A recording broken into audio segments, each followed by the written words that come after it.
안녕하십니까. 천만기업의 알토란 이하수 대표입니다.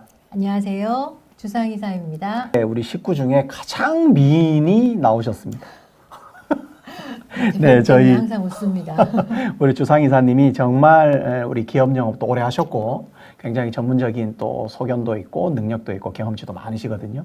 앞으로는 저희 알토란 TV 좀 많이 출연해 주시고 많이 불러주십시오. 예, 많이 도와주십시오.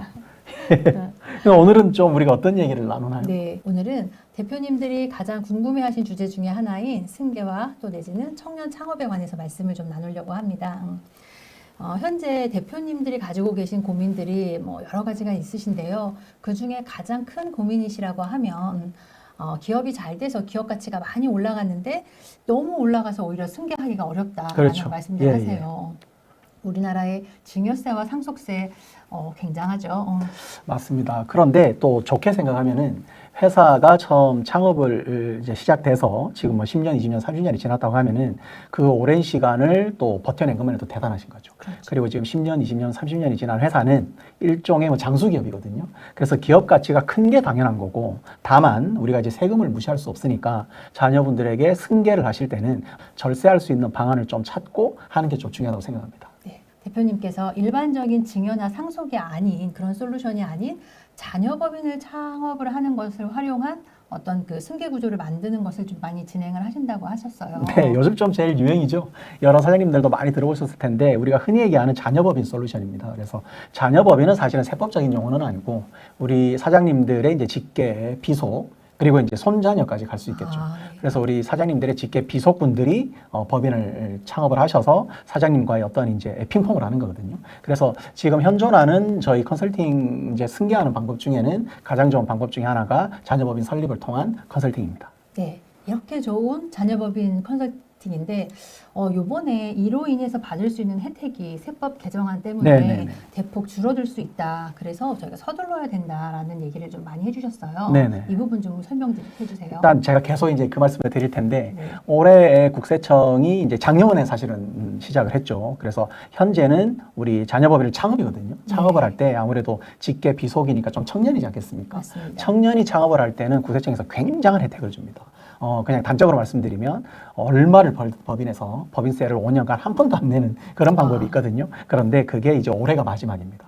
내년 26년도에 창업을 하면 그 비율이 상당히 줄어들기 때문에 올해 좀 26년에 25년 내에 창업하려는 좀 움직임들이 많고 저희가 또 이렇게 11월 지금 하순이니까 빨리 좀 좋은 정보를 드리고자 오늘 이렇게 자리를 마련하게 됐어요. 네. 지금 그러면 자녀법인을 설립을 하는 데 있어서 최대한의 혜택을 받을 수 있는 게 올해까지만이다라는 네네네. 말씀이시고요. 그러면 이 자녀법인으로 가업을 승계하는 구조를 설계를 해서 진행을 하신다는 얘기인데 약간 조금만 더 풀어서 설명 부탁드릴게요. 네, 제가 이제 핵심만 좀 말씀드리면 네. 일단은 청년이 중요합니다. 네. 우리가 창업을 할 때 창업을 하는 이제 대표이사가 되겠죠. 대표이사 대주주가 청년이냐 청년이 아니냐가 일단 1번입니다. 네. 그래서 청년이냐 아니냐는 34세거든요. 만 네. 34세고 남자 같은 경우는 군대까지 기산을 하기 때문에 일반적으로 39세까지는 청년으로 인정이 되고요. 여성분들은 군대를 잘 안 가니까 그렇죠. 그냥 34세라고 봐야 되겠죠. 그래서 우리 대표님들, 사장님들의 아들, 딸 분들이 일반적으로 34세 이전인 분들이 많기 때문에 그 나이를 넘기 전에 청년 창업을 하는 게 일단 유리하고 그러면 왜 청년 창업이 유리하냐? 청년 창업은 기본적으로 100% 법인세가 감면이 다 되는 경우도 있고 최소 50%는 무조건 됩니다. 네. 그런데 조금 이제 비교해서 말씀드리면 청년이 아닌 기업은 정말 크게 창업 면제를 받아야 5년 동안 50%가 다거든요. 100%로 갈 수가 없어요. 그래서 청년으로 창업할 때는 최고 100%, 네. 작아도 50%까지는 가능한데 청년이 아닌 경우는 커야 50%거든요. 그래서 엄청난 차이가 또 좀 있죠. 그리고 하나 더, 첫 번째는 제가 이제 연령을 말씀드렸고 두 번째는 지역입니다. 우리가 흔히 얘기하는 수도권 과밀억제권역 내에서 창업하는 경우는 청년을 말씀드리면 50% 감면이 되고 과밀억제권역 외, 즉 밖에서 창업을 하는 경우는 100%다 전액 감면이 되거든요. 그런데 내년부터 바뀌는 게 뭐냐면 이 수도권 과밀억제권역 내에서는 여전히 50% 감면이지만 외에서 창업할 때는 최고 100%가 안 되고 75%까지 내려가는 경우도 있어요. 그래서 올해 25년까지 빨리 창업을 하셔야 그 100% 감면을 다 찾는 겁니다. 만약 26년에 창업을 하시면 100%가 아니라 75%가 될 수 있기 때문에 올해 안으로 좀 하는 게 유리하고요. 또 하나 좀 중요한 거는 우리가 이제 법인 전환이라고 있죠. 개인 사업자 하다가 사장 그냥 그렇죠. 설립하지 않고 그렇죠. 하는 거예요. 개인 사업자 사장님들이 법인으로 전환한다든지 혹은 동종으로 폐업을 하고 또 창업을 한다든지 이런 것들은 이제 우리가 순수하게 창업으로 보진 않거든요. 그런 몇 가지는 좀 주의를 하시고 그냥 우리가 직계 좀비속 우리 네. 이제 비속 아드님 따님들이 실제 창업을 하면은 그거는 구세청에서 인정을 해주니까 그 지역과 연령을 좀 잘 따져서 올해 내에 하시는 게 중요하다 이렇게 좀 보여드리면 될 것 같습니다. 근데 저희 쪽에서는 이게 굉장히 좋은 솔루션이라서 대표님들께 제안을 드리기는 합니다만 실제로 승계를 계획하신 경우에 회사들이 진행되는 방식을 보면 어떤 자제분의 그 창업보다는 자녀분을 일단은 회사에 입사를 시켜서 네. 근무를 하게 하시는 경우가 훨씬 더 많으세요. 그런데 왜 그러세요?라고 여쭤보면 신규 법인 창업하는 게 쉽지가 않다. 이런 얘기들 좀 많이 하시거든요.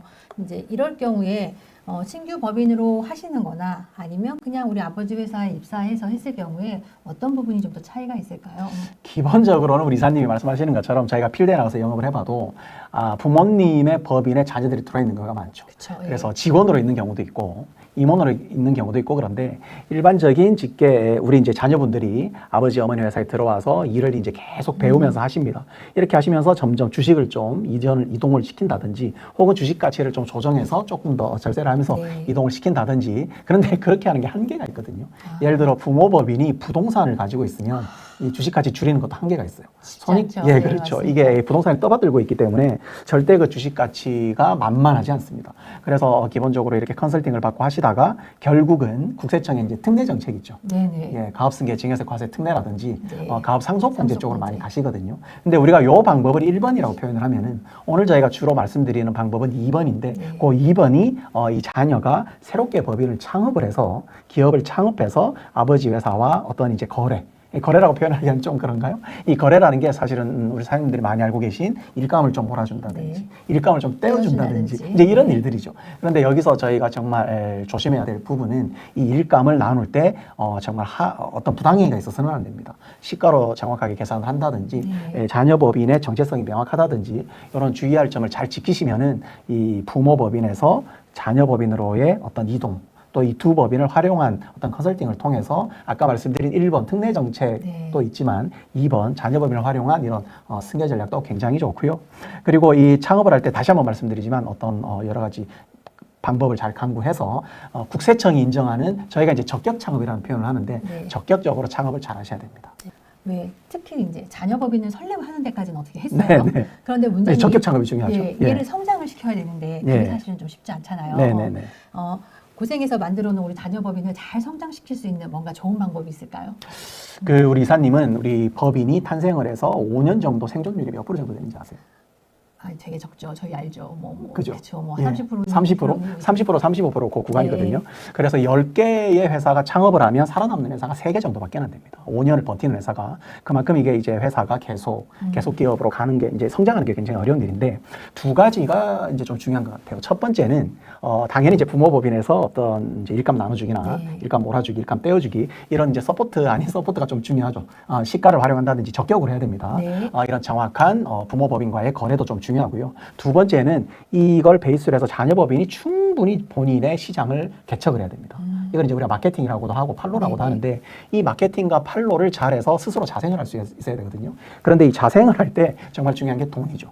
네. 예, 기업을 운영하면 진짜 1부터 100까지 돈이 들어가거든요. 맞습니다. 이거는 부모법인에서 한계가 있습니다. 사실은 돈이라는 게 또 왔다 갔다 하는 건 특수관계 법인 간의 거래이기 때문에 구세청에서도 굉장히 좀 주의해서 네. 살펴보는 부분이라 이 돈 문제는 굉장히 민감하거든요. 그러면 이런 자금을 좀 뻥 뚫는 좋은 방법이 없냐? 그게 바로 지원 정책입니다. 네. 우리 정부나 그리고 지자체 그리고 각종 기관에서 좋은 양질의 자금과 지원 사업을 많이 서포트하거든요. 그러면 그 자녀 법인이 또 창업법이지 않습니까? 예, 맞습니다. 거기에 또 청년이거든요. 좋죠. 정부가 제일 좋아하는 컨디션이기 때문에 이런 좋은 지원 정책과 흔히 얘기하는 정책 자금 이런 것들을 어떻게 수혜를 잘 받을 수 있는지가 중요하고 그런 부분은 이제 저희가 굉장히 컨설팅을 좀 적극적으로 잘하고 있죠. 그렇죠. 네. 지난번에 저희 우리 같이 기업 대표님하고 상담을 하실 때 말씀하셨던 것 중에 첫 단추가 굉장히 중요합니다라는 말씀을 해주셨어요. 네네네. 그 부분에 대해서 그 대표 상담을 함께한 대표님도 굉장히 공감을 하셨는데 실질적으로 저희가 급한 마음에 이렇게 오늘 방송을 하고 있습니다만 올해도 얼마 안 남았거든요. 그렇죠. 이제 뭐 한 달 조금 더 남았죠. 네, 그렇습니다. 그러면 서둘러야 될 텐데 좀 이런 서두르는 데 있어서 핵심적인 내용이 좀 뭐가 있을까요? 한 번 더 강조드리는데 이 수도권 과밀억제권역 밖에서 창업을 하시면 100% 감면이 됩니다. 5년간 네. 얼마를 벌든 100% 감면이거든요. 근데 이 혜택이 이제 오늘이 사실은 11월 지금 하순으로 접어들기 때문에 한 40여일밖에 남지 않았습니다. 네. 40일 좀 더 남았거든요. 근데 창업을 하는 데는 일주일에서 2주일이면 충분합니다. 맞습니다. 일주일에서 2주일이면 충분하기 때문에 빨리 창업을 하시는 게 제일 중요하고요. 두 번째는 일단 빨리 창업을 하시고 아까 제가 말씀드린 부당행위가 없는 적격 창업에 받는 여러 가지 컨설팅을 좀 받으시면 될 것 같아요. 일단은 우리 그런 것도 있잖아요, 대표님. 왜 저희가 100% 감면을 받는 것과 네네. 75% 감면을 받는 게 중요한 차이가 있는 게 최저한세잖아요. 최저한세도 있죠. 네, 예. 이 부분 좀 설명 좀 해주세요.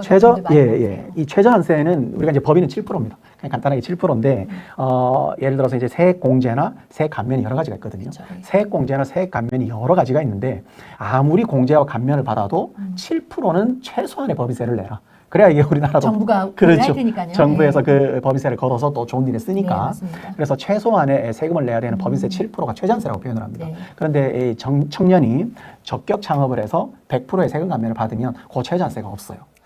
그래서 완전 제로네요. 그렇죠. 최저한세도 없는 세액 감면되는 방법이 몇 개 되지 않습니다. 예를 들면 우리 사장님들 많이 하시는 연구소 세액 감면이죠. 그렇죠. 연구소 네, 인증을 많이 네, 받죠. 맞습니다. 예, 그래서 연구소 인증에서 나오는 세액 공제도 그 최저한세를 뚫고 내려가거든요. 그렇죠. 예. 그래서 이 연구소 세액 감면과 더불어 가장 폭발적인 확실한 이 최저한세까지 뚫는 최고의 이 절세는 이 청년 창업 100% 감면 요 플랜으로 가셔야 됩니다.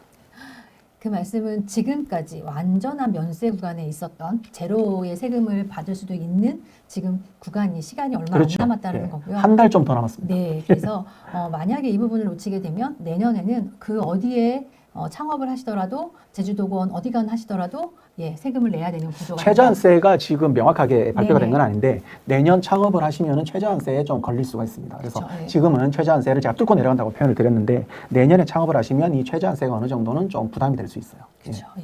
그래서 실질적으로 우리 부모님의 기업에서 좀 서포트를 해주시면 자녀분의 기업이 많이 성장을 할 것이고 거기에 따른 세금도 많이 발생을 할 텐데 지금 이 시기를 좀 놓치시면 우리가 완벽하게 절세할 수 있는 부분이 조금 사라진다는 거 좀 유념하시면 좋으실 것 같고요.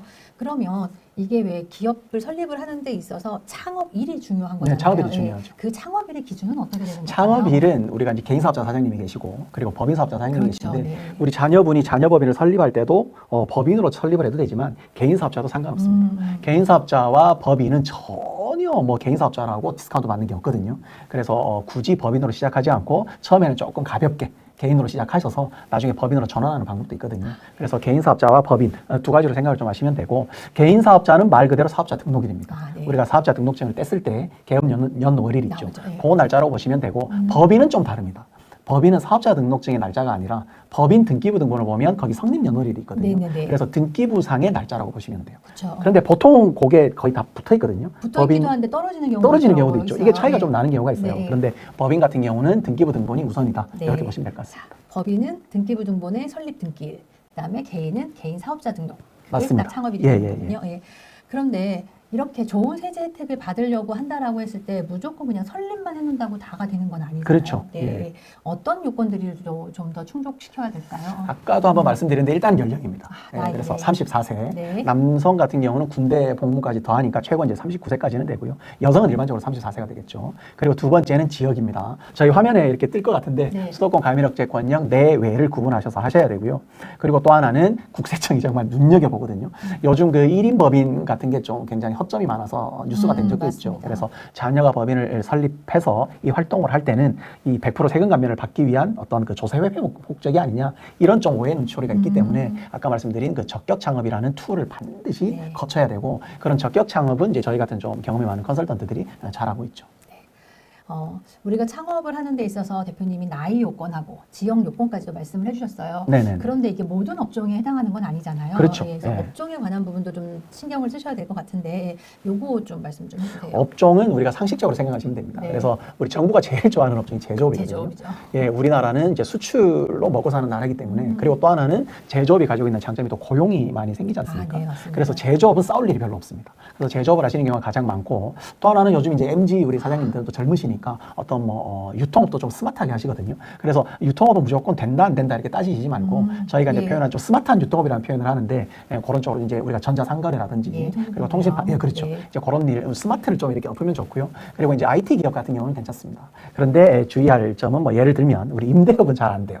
이 네. 부동산 임대업은 임대업은. 예, 정말 여기저기서 찬밥 대우를 받는데 임대업이나 뭐 흔히 얘기하는 유흥업이라든지 그리고 금융업, 보험업은 좀 해당이 없습니다. 네. 예. 일반적인 제조업이나 IT 컨텐츠, 뭐 유튜브 그렇죠, 그렇죠. 같은 경우 유튜브 이런 것도 괜찮죠. 그런가요? 예, 크리에이터 네. 쪽이니까 크리에이터 괜찮습니다. 쪽이시면, 네. 예. 알겠습니다. 그래서 일부 업종을 제외하고는 나머지 요건을 맞추신다고 하면 해당이 가능하다라는 거 말씀드리고요. 그런데 우리가 왜 추도권 과밀 억제권령 내하고 외를 하는 데 있어서 밖에다가 꼭 실제 사업장에 있어야 할까요? 왜 가끔 가다 보면 왜 비상주 사무실 맞습니다. 쓰시는 경우 예, 있으시잖아요. 예, 예. 네. 이런 경우 위험한가요?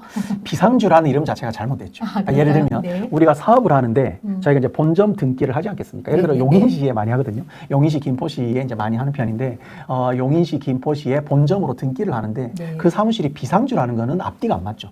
당연히 상주를 해야죠. 그래서 비상주 사무실이라는 말을 쓰는 것 자체가 일단 좀 적격 창업에는 네. 위반된다 이렇게 보시고 그렇다고 또 우리가 1인 사무실은 무조건 부당행위냐 그렇지 않습니다. 1인 사무실도 상관없습니다. 네, 책상 한 칸만 있어도 되거든요. 우리 세법은 실질과세의 원칙이기 때문에 한 평짜리지만 네. 거기에 사장님이 정말 상주하시고 정말 이 사업에 관련된 일을 하시고 이러면 그 1인 사무실도 아무 상관없습니다. 그런데 비상주라는 표현은 좀 잘못된 것 같아요. 네. 상주하고 실질적으로 업을 영위하시면 그게 1인이든 뭐 좁은 데든 뭐 우리가 김포든 용인이든 남양주든 상관없습니다. 네, 예. 알겠습니다. 그런데 우리 보통 한 사무실에 여러 사업자가 임대차가 돼 있거나 이런 거는 그렇죠. 조금 그렇죠? 예, 여기 이제 실질과세라는 제가 표현을 한 번 더 네. 드리는데 예를 들면 우리가 그 이제 1인 사무실 같은 곳이란 말이죠. 그런 곳인데 101호에 이제 홍길동 사장님도 사업자가 돼 있고 네. 정은치 사장님도 같은 장소에 사업자가 돼 있으면 그 두 분이 모르는 사람이지 않습니까? 이건 이제 좀 말이 안 되죠. 아까 그 실질과세의 원칙에 좀 위배된다고 보면 네. 될 것 같아요. 세금의 중요한 실질과세 원칙이라는 거에 대해서 벗어나지 않게끔 네, 네, 저희가 맞습니다. 잘 설계를 해서 예. 적격 창업을 도와드리고 있습니다. 일단 자녀법인을 설립을 드디어 했어요. 이제 설립이 끝났습니다. 네. 예. 그런데 사실 자녀법인이기 때문에 말 그대로 자금이 넉넉하지 않습니다. 그렇죠. 대표님. 돈이 제일 그렇죠? 중요하죠. 아까 예. 말씀하신 것처럼 돈으로 시작해서 돈으로 하는 게 네, 사업인데 네, 네. 이렇게 당장 큰 자본을 투입하기 어려운데 이 자녀법인이 자본을 좀 확충하고 그리고 견고하게 좀 성장할 수 있는 합법적인 어떤 뭔가 방법이 있지 않을까요? 일단 법인이 이렇게 우리가 돈이 가장 중요한데 돈을 법인이 확보하는 방법은 두 가지입니다. 네. 첫 번째는 내부적으로 방법이 있고요. 두 번째는 외부적인 방법이 있거든요. 네. 내부적인 방법은 처음에 이제 사장님이 내는 자본금입니다. 네. 그래서 자본금을 5천만 원 내냐, 1억을 내냐에 따라서 좀 씀씀이가 달라지겠죠. 그렇겠죠. 그런데 이 자본금은 좀 한계가 있거든요. 네. 예를 들어 부모님이거나 부모 법인에게서 어떤 조금 뭐 증여나 이런 이제 이동을 통해서 마련할 수도 있겠지만 이 자본금을 처음 법인 설립할 때 5억, 10억 넣고 하는 게 쉽지 않습니다. 보통 5천만 원 하기도 사실은 만만치 않거든요. 그렇죠. 그래서 내부적으로 이제 준비하는 거는 그래도 자본금은 저는 한 5천만 원 정도로 됐으면 좋겠다라는 네. 말씀을 좀 드리고 물론 이제 1, 2, 3천도 나쁘진 않습니다. 그런데 중요한 건 이제 외부에서 오는 것들입니다. 외부에서 우리가 흔히 얘기하는 자금 조달을 하셔야 되는데 외부에서 오는 자금 조달은 또 크게 두 가지거든요. 첫 번째는 빌려서 갚는 돈이 있고 하나는 그냥 받는 돈이 있습니다. 네. 우리가 이제 그냥 받는 돈은 지원 사업이라고 표현을 하는데 특히 우리나라의 지원 사업은 청년 그리고 창업 이 두 가지 키워드면은 굉장히 혜택이 큽니다. 네. 그래서 지원 정책을 뭐 지자체라든지 중앙 정부라든지 각종 기관에서 많이 받으시고 대표적으로 바우처 사업이 있죠. 네, 바우처 요즘에 많이들 하고 그렇죠. 계시죠. 26년 지금 1차 바우처가 벌써 공지가 떴거든요. 그래서 바우처 사업 같은 경우를 잘 활용을 하시면 좋고 또 하나는 이제 유상자금이라고 해서 저리에 근데 이제 부동산 담보도 없이 빌려주는 돈들이 있거든요. 정부에서 그런 이제 정부 정책자금 뭐 소진공이라든지 중진공이라든지 이제 신보기부 재단 이런 정책금융에서 좀 좋은 돈을 잘 가져다가 레버리지 효과를 잘 일으키면 좋고 그러면 이 지원 사업이나 유상자금이 어떻게 우리 그 자녀법인에 잘 들어오는지는 아까 말씀드린 적격 창업이라는 요건을 좀 통과하면 될 것 같습니다. 지금 저희가 설립을 하고 나서 정부의 지원을 받을 수 있는 안 갚아도 되는 지원 사업이 있고 또 갚으셔야 되지만 뭐 저리로 혜택을 볼 수 있는 정책 자금이 있다고 말씀을 해주셨어요. 네네네. 이렇게 좋은 건 사실 다 받고 싶을 거잖아요. 그렇죠. 예, 경쟁률이 치열합니다. 그렇죠. 예. 그러면 저희가 도와드리는 기업의 대표님들이 이거를 받기 위해서는 조금 뭔가 좀 갖춰야 될 것들이 그렇죠. 좀 있어야 될 것 예, 같아요. 어떤 부분을 좀 준비를 하면 잘 받을 수 있을까요? 저희가 스펙이라고 표현하거든요. 네. 예, 기업의 스펙이라고 표현을 하는데 이 처음에 만들어진 법인은 재무제표가 없습니다. 그렇죠. 저희가 이제 개시재무제표라고 하죠. 개시가 된 재무제표에는 지금 그 활동이 없기 때문에 숫자가 들어가진 않거든요. 겨우 이제 자본금 정도 올라갈 텐데 그래서 이 재무제표로 기관에서 평가를 하지는 않습니다. 그럼 이 재무제표를 우리가 정량적 평가라고 하면은 이 정량적 평가 말고 어떤 거에서 우리가 세계를 창출해야 되는데 우주를 만들어야 되거든요. 이 우주를 만드는 게 이제 저희 기술이죠. 그렇죠. 그 기술 중에 이제 저희가 조금 말씀을 드리면 요즘은 뭐 사장님들이 많이 아시는데 흔히 얘기하는 인증을 취득을 하면 좋고요. 뭐 연구소 인증이라든지 특히 여성 같은 경우는 여성 창업은 여성 기업은 기본입니다. 그리고 또 뭐 벤처 기업을 좀 받으시면 좋고 그리고 뿌리 기업 같은 경우는 이제 뿌리 기업은 시간이 조금 걸리긴 하지만 시간이 좀 걸리더라도 뿌리 기업, 소부장 기업 이런 것들을 좀 하면 좋고요. 요즘은 최고 화두가 ESG죠. 그래서 ESG를 점차 우리가 만들어 가겠다라는 그런 이제 그런 보관이 어떤 이제 자료화된 IR 자료, 사업계획서라고 합니다. 그런 사업계획서도 좀 잘 만들면 좋고 그리고 이제 또 하나는 이제 지적재산권이죠. 특허. 예, 특허. 출원도 좋습니다. 출원되고 등록되는 데까지 시간이 좀 걸리거든요. 요즘 오래 걸리더라고요. 그렇죠. 뭐 6개월, 1년 걸리기 때문에 특허를 출원을 두세 개 하는 게 정말 좋고 그리고 또 하나는 그 인적 구성입니다. 우리 사장님이 지금 하고자 하는 이 사업계획서에 부합되는 사람인가. 예를 들면 문과를 나왔는데 이과 사업을 하기는 좀 어렵겠죠. 예를 들면 그래서 우리 사장님과 같이 일을 하는 우리가 팀이라고 표현하는 그 팀 빌딩이 얼마나 잘 돼 있는지 인적 구성이라고 표현합니다. 그런 인적 구성도 중요하고요. 이런 것들을 잘 꿰서 이렇게 기관한테 이쁘게 보이는 일을 좀 잘 하셔야죠. 왠지 좀 어려우시죠? 쉬운 일은 아니고요. 예, 맞습니다. 그래서 저희가 또 이렇게 컨설팅 일을 함으로써 좀 도와드릴 수 있을 것 같습니다. 그러니까 최신 트렌드도 저희가 따라가는 게 좀 중요하거든요. 그렇죠. 26년도는 AI가 최고입니다. 그러면 다시 우리 회사의 승계 얘기로 한번 좀 돌아가서 여쭤볼게요. 우리 자녀 입장에서는 신규 법인을 통해서 성장 발판을 일단은 마련을 했습니다. 그러면 자연스럽게 아버지가 하시는 기업에서 사업을 좀 일부를 옮겨오게 될 텐데요. 이렇게 자녀 법인이 좀 안정화가 된 다음에 아버지 법인하고의 이제 거래가 좀 시작될 텐데 어떻게 좀 키워나가면 될지 좀 구체적인 설명이 좀 해주시면 감사할 것 같아요. 일단은 그 노른자와 흰자가 있지 않습니까? 계란에는 노른자와 흰자가 있는데 노른자를 옮기셔야죠. 그런데 이 노른자는 말 그대로 흰자보다는 퀄리티가 있는 사업 아닙니까? 이 노른자 사업은 아버님의 수십 년의 그 영업권이 묻어 있는 거거든요. 그래서 이 노른자위를 자녀법인에 옮기는 거는 당장은 어렵습니다. 그래서 제 생각은 자녀법인을 적격으로 창업을 잘 하셔서 어떤 외부에서 들어오는 그런 좋은 지원 정책과 자금으로 충분히 자녀법인의 체력을 키운 다음에 점차 그 부모법인의 노른자 사업을 갖고 오시면 되죠. 그럼 이제 뭐가 노른자 사업이냐면 제조는 기본적으로 노른자죠. 예, 제조는 기본적으로 노른자고 그리고 이제 최근 트렌드라고 하면 뭐 AI라든지 그런 IT 쪽이라든지 그리고 이제 우리 부모법인이 많이 가지고 있는 탄탄한 팔로 이 거래처, 마케팅, 유통 이런 것도 이제 우리가 노른자위라고 표현을 합니다. 그리고 부모법인이 가지고 있는 그런 지적재산권도 옮길 수 있거든요. 그러니까 이런 이제 퀄리티 있는 여러 가지 것들을 자녀법인으로 옮기는데 중요한 거는 이게 너무 성급하게만 곤란해요. 체력이 충분히 받쳐지고 나서 옮기시는 게 좋고 그 체력을 받치는 데는 제가 볼 때는 한 1년에서 3년 정도는 시간이 좀 걸릴 것 같습니다. 1년에서 3년 정도 자녀법인만의 확고한 그리고 독특한 자녀법인만의 사업 철학을 가지고 이제 아버지 법인의 비슷한 유사한 사업을 하시다가 결국은 이렇게 점차 넘기는 게 좋을 것 같아요. 네.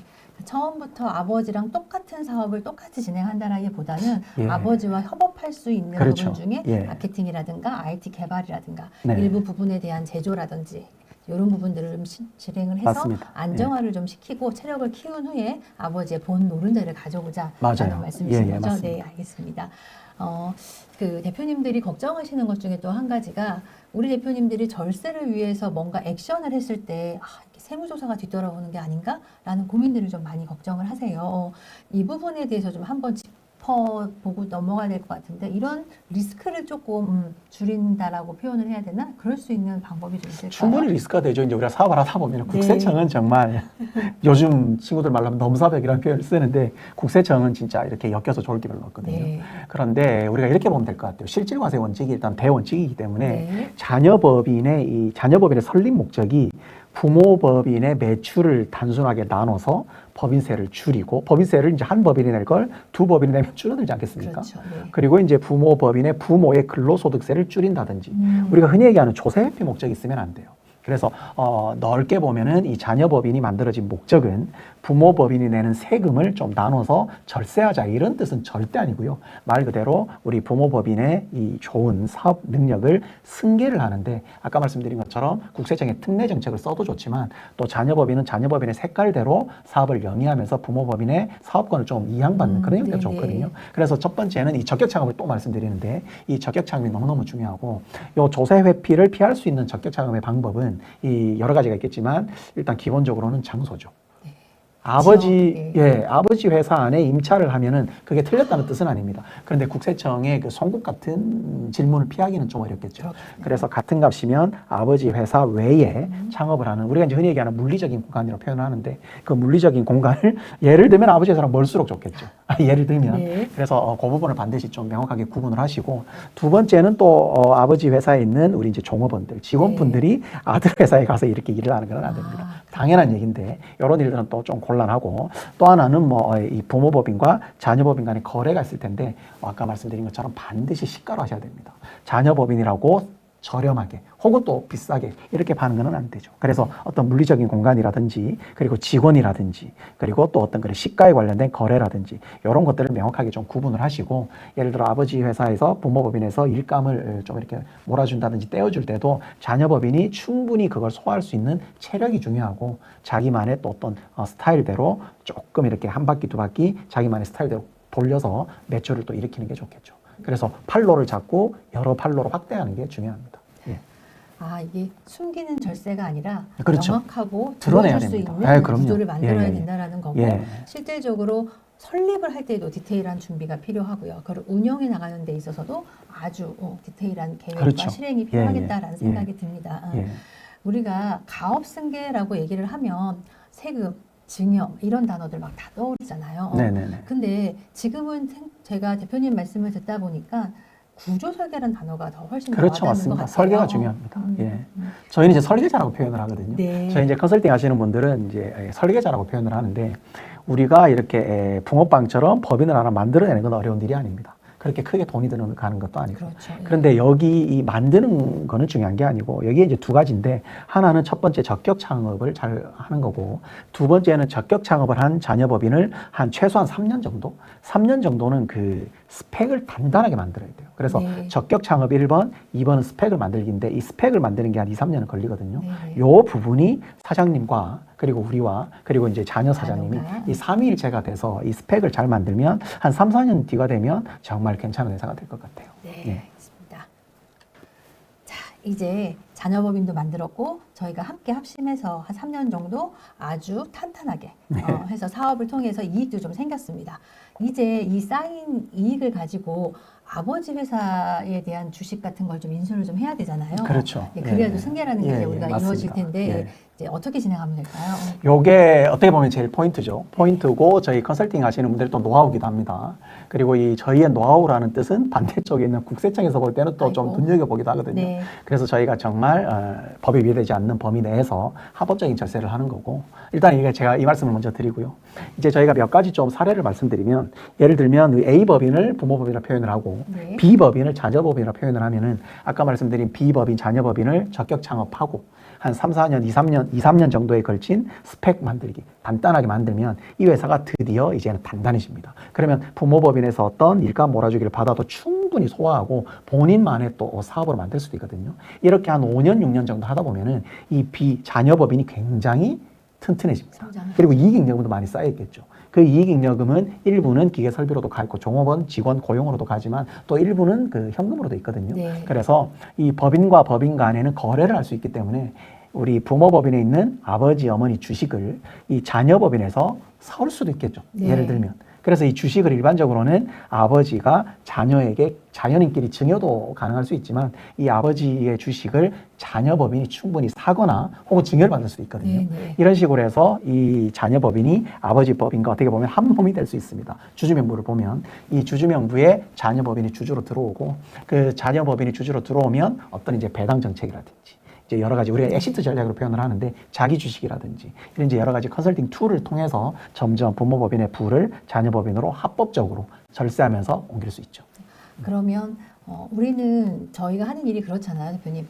자녀법인은 키우고 키우고. 반면에 또 부모법인은 우리 줄이고. 저희가 또 가치를 낮추는 예, 작업을 예. 스트랙으로 일을 진행을 하잖아요. 네네네. 네, 이런 것들이 같이 병행이 돼야 되는 게 맞아요. 아, 당연하죠. 그렇죠. 네. 이게 이제 저희의 컨설팅의 노하우고 그렇죠. 그런데 한 가지 제가 좀 보수적으로 말씀을 드리면 부모법인의 주식 가치를 좀 축소하는 게 당연한 목표인데 이 축소하는 게 한계는 사실은 있습니다.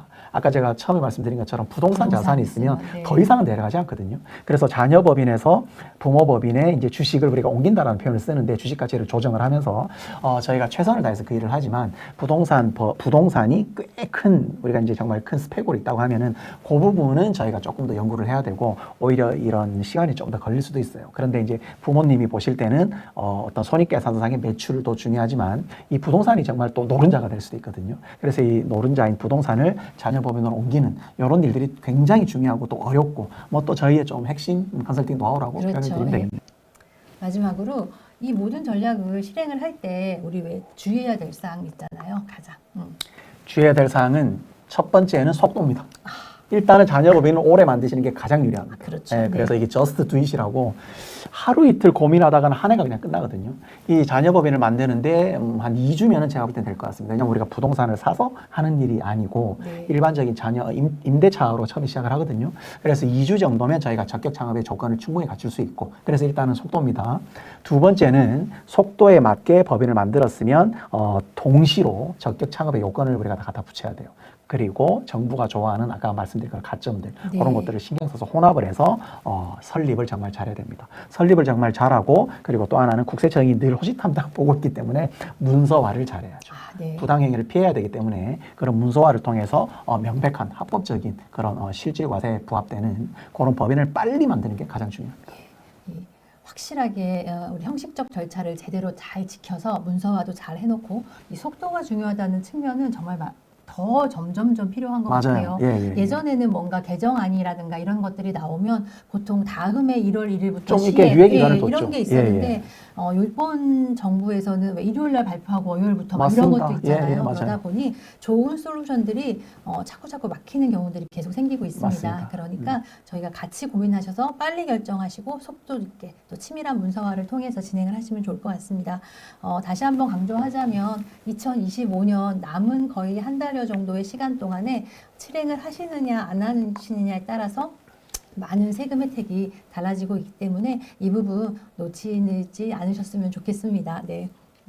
올해 안에 실행하는 게 중요하겠어요. 네, 그렇죠. 오늘 저희 여기 핸드폰 번호가 뜰 텐데 네. 저희 주상 이사님과 제가 충분히 이 경험도 많고 노하우도 많기 때문에 자녀법인이라는 프레임에 갇히시지 말고 우리 아들, 딸이 이 적격으로 창업을 해서 정말 한번 꿈을 키워보겠다. 네. 삼성전자 같은 회사가 되면 좋겠죠. 그렇죠. 그래서 그런 일을 하는데 저희가 충분히 밑거름이 될 수 있으니까 언제든지 기탄 없이 연락을 주시고 올해는 특히 하루라도 빨리 연락을 주셔서 컨설팅을 받으시면 좋을 것 같습니다. 네.